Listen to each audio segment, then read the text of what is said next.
అందరికీ good morning.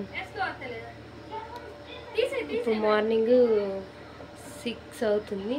Time కనిపిస్తుంది చలో చలో చలో. ఇప్పుడు టిఫిన్స్ రెడీ అయ్యాలి. పిల్లలు కూడా లేపాలి. ఇంకా పిల్లల్ని లేపాలి. ఒక 5 minutes తర్వాత పిల్లల్ని లేపుతా.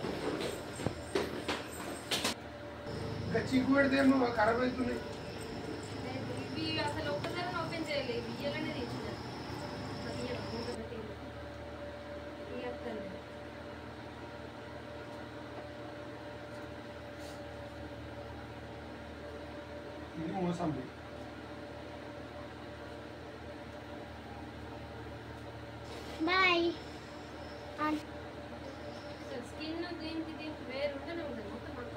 కొద్దిగా వండుతూ ఉంటుంది. కాయలు తెచ్చినాం కదా, కాయలు అట్లా వేరు ఉంటుంది.